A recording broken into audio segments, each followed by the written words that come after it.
So the film that we're about to see is called The Protectors, and I don't think we're going to have a lot of discussion right at the beginning of it because you're going to experience something really incredible, but thought maybe we could mention a little bit about this place that we're going to experience. Yeah, so this is a project that I did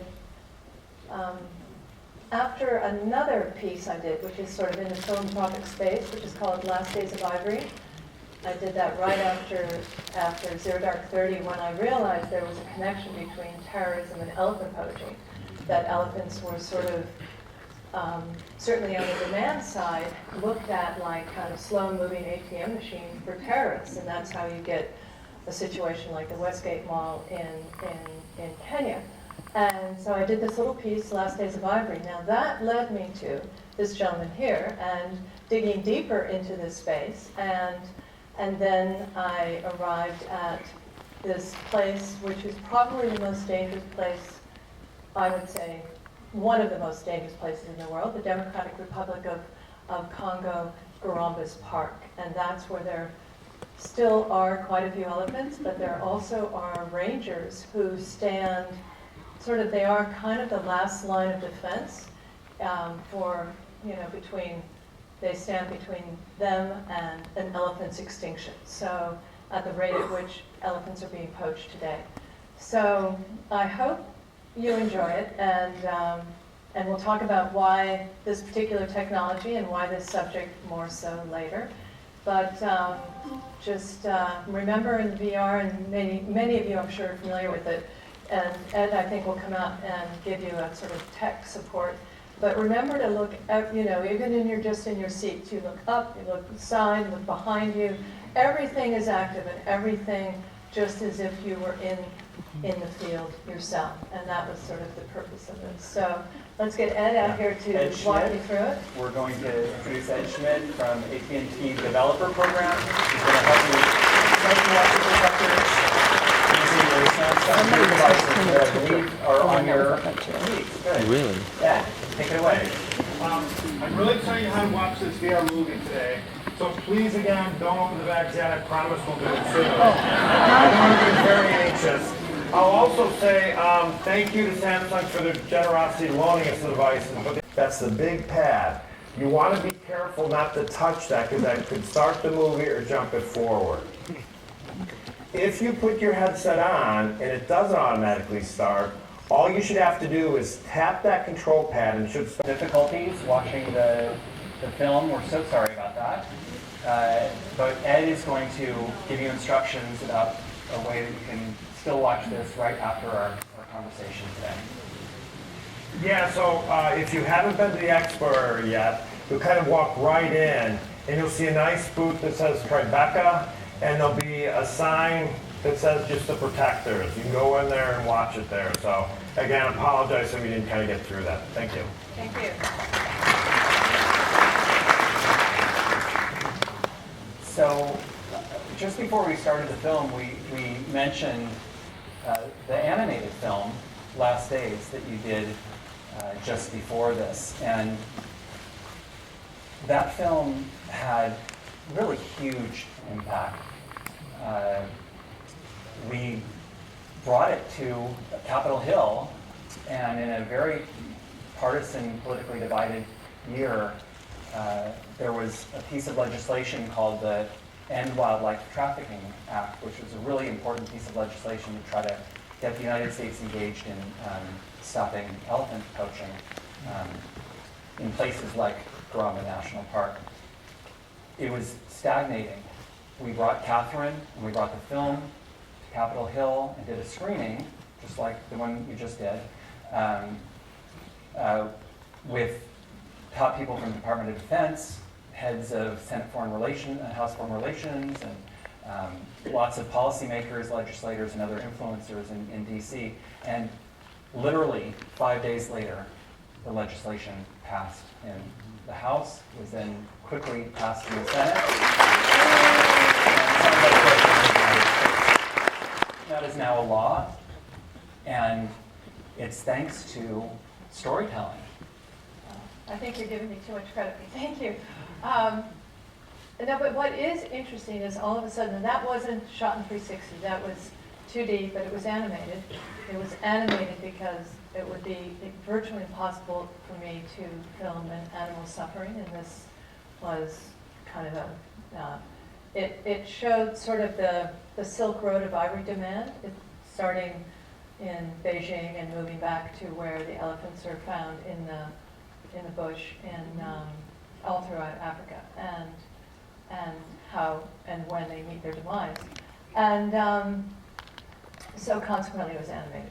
But it does give you a lot of information, and I think what is interesting about perhaps this conversation tonight, and however many of you are filmmakers, that it's really storytelling can have a tremendous impact, and it's really a matter of what is the message. It's not necessarily the delivery system. I mean, the technology is incredibly important, but what is it that is being said? And in this case, I mean, for me anyway, I thought it's incredibly, I think it's incumbent on us as a civilization. I think you lose the elephants, and it's not only elephants, there's whole phylums that are at risk.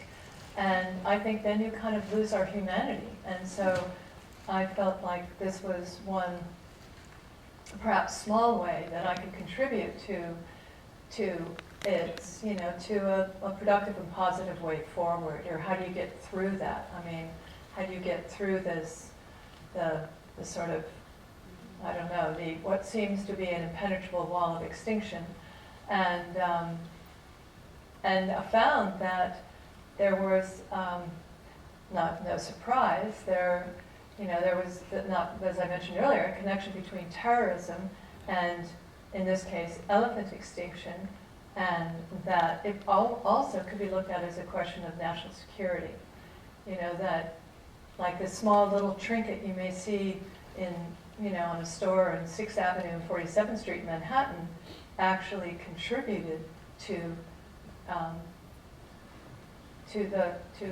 a loss of life, or many lives, in that the ivory is sold and weapons are purchased, and it's a really vicious cycle. And so this film, though short, I think it was 5 minutes long, had definitely, didn't fall on deaf ears, I'll say. But this is a conversation that many people are having. But it was interesting to see both sides of the aisle agree on something. Really, I mean, that in and of itself, I thought was sort of kind of great. And then, having had such incredible impact, you decided to take this issue on again, but this time from a different perspective and using a different medium. So, now we're looking at the experience of the Rangers, and we're looking at it, or we're immersing ourselves into their lives. Why did you do that, and why did you use that medium? Well, my feeling was, I began to, again, you do a little bit more research on this, and there's the supply side, and then there's the demand side. So Last Days of Ivory looks at the demand. The demand for ivory is sadly a very palpable demand, and as long as there's a demand, meaning as long as there's people who find it interesting to have a little carved white thing, not realizing that it results in the death of these gorgeous big animals. Tusks, sadly, are located, I mean, they're like teeth, but they're located in the skull, and oftentimes these animals are,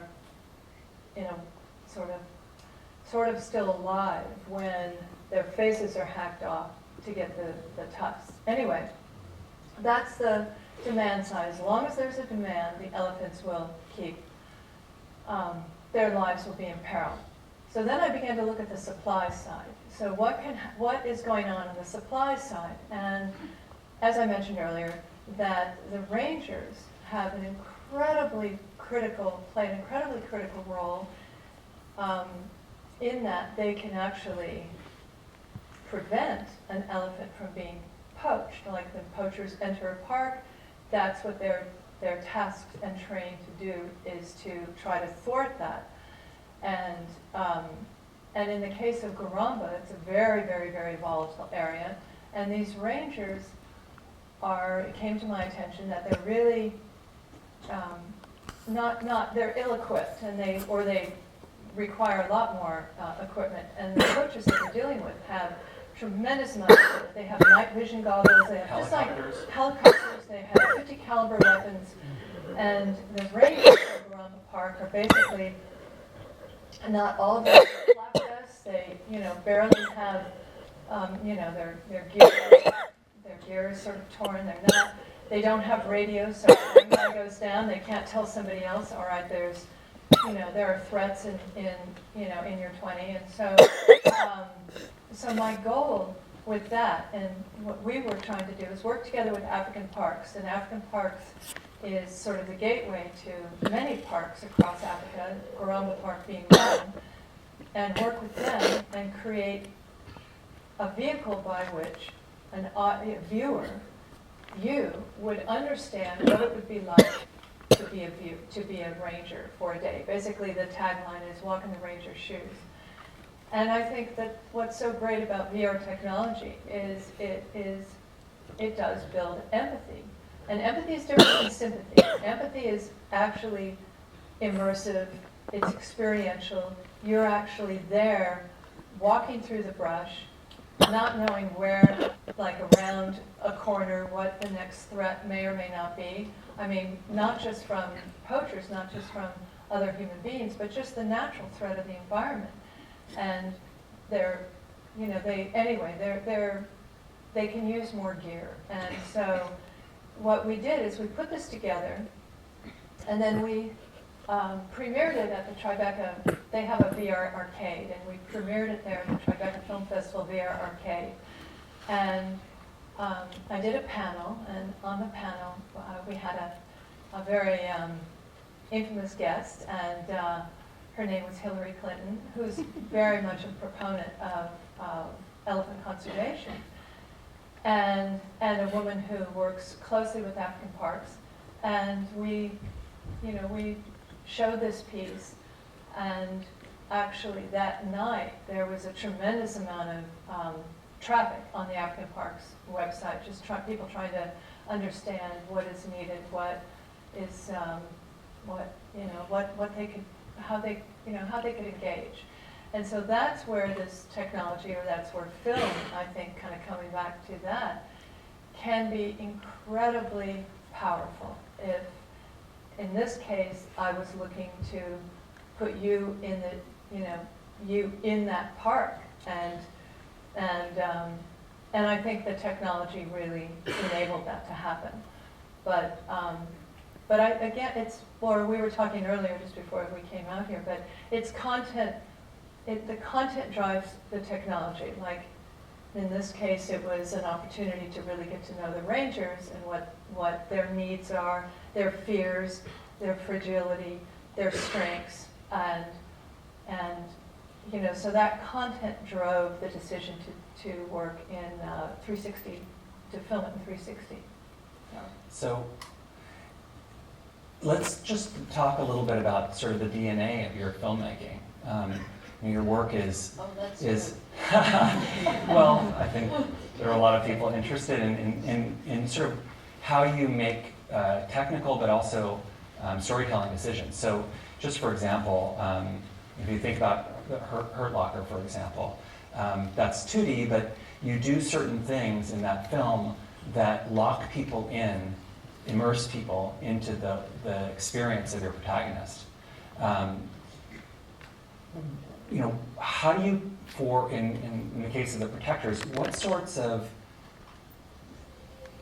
triggers did you put in the film, and how did you think about locking people into that experience in a different way with this different format? Well, again, I kind of, I do enjoy creating an active relationship between viewer and screen, as opposed to a passive one. Like passive being, okay, the story is washing over me, the images are, potentially somewhat, not necessarily familiar, but maybe there's a kind of comfort in their predictability.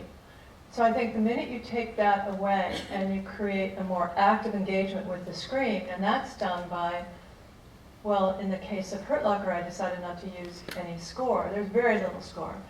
But, you know, score creates and which I think is wonderful and beautifully used in many cases. But in this case, the repetition of rhythm is, in a way, kind of comforting. And so if you take that away, then, well, wait a minute, what's happening now? I'm sort of, you know, you're kind of you sort of put the audience in an uncertain place. And I think in the case of the Hurt Locker, it made a lot of sense, because that's Iraq at the time. This is perhaps the bloodiest part of that war, which is 2004, 5, and 6, and it really is like a city of bombs. You're walking along, and you don't know where there's an IED buried, and you see a wire in the ground. You don't know if you just tripped it. So it's an incredibly volatile area, and in that case, I wanted you to understand how volatile it is and was, and at the time, Iraq, the engagement, because it was so heavily contested, was kind of an underreported war, and I don't think, or I didn't really understand EOD texts and IEDs, and I wanted to unpack that. And in so doing, I realized it created a very volatile, tense situation, and so I wanted the film to be imbued with that, so it would be very immersive and very experiential.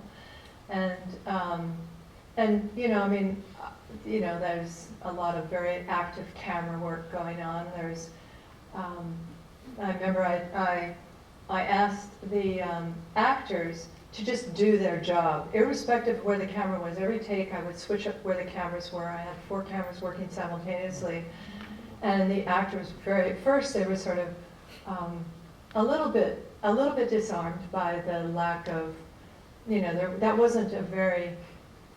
that's not a typical way of shooting any particular scene, let alone an action scene. There's usually a more standard format. But I just asked them, I said, you have a 300-meter perimeter, your wires that are suspicious, that are sticking up out of the ground, that's 300 meters away. And I did literally 300 meters. I didn't foreshorten that.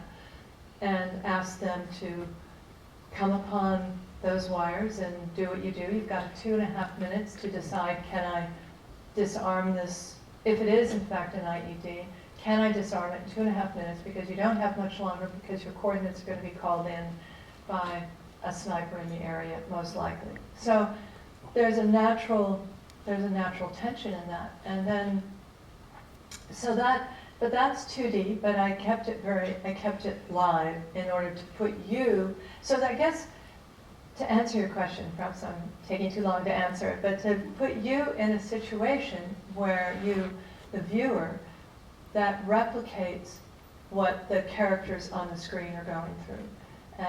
And that's what I tried to do here, and that's where the 360 technology lent itself so well to putting you, like, one of my favorite parts is the helicopter coming down on your head, and you don't realize, oh, and you turn around and there's guys jumping off the back. And it's a very, again, it's an immersive medium. And now you're moving on to, well, we're about to see your new film. Yes. Comes out, Detroit comes out August 4th. August 4th. And once again, here you are making, telling a story that has a very powerful purpose and a very specific intent and meaning. It's impact storytelling, once again. What did you take anything from your experience in making a VR film into this film? I know you were planning it far in advance, but sometimes you discover things in one medium that you can then transfer into another. I think in the case of Detroit, it was an opportunity to put you in the situation, in this very heightened state of a very tense, heightened state that you'll find when you see it, that all takes place inside this motel where these young African-American men have sought refuge, and unfortunately they're in the wrong place at the wrong time, in the middle of a riot that has erupted in Detroit in 1967, in which they brought in, the city brought in 7,000 National Guards. So it was a very, very, very tense situation. And I think again, to kind of unpack it in as real a way as possible, so you can, and as experiential a way as possible, not unlike Hurt Locker, where you're walking down on a couple of wires sticking out of the ground, wanting you to understand what it might be like to be caught in the crosshairs or in the perfect storm of this event. And that's, it's again a very live camera, and a very tragic, and really an American tragedy. And I had many eyewitnesses who I spent quite a lot of time with, one of whom was on the set with me the entire time. So my sense of reality and authenticity was very heightened, or my desire to keep it authentic and real was heightened by the fact that I had these eyewitnesses, and that was incredibly helpful. So I don't know. We'll see what you guys think. And I guess, with the last little bit of time that we have, just to reinforce that, thinking about the protectors, right now Garamba is actually under a surge of poaching, a frenzy of poaching. The Lord's Resistance Army, from Joseph Kony, is actively involved in poaching, spillover from the war in South Sudan, and the elephant population is actually caving right now.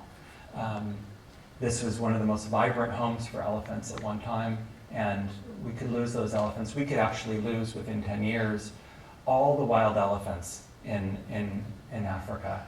And so, thank you. Tigers, pangolins, many other animals. Yeah. And so, thank you for your work, and for continuing to bring attention to this issue. But, there is something that we can do. I think Kathryn is a perfect example of how, many of you are filmmakers, communicators, storytellers.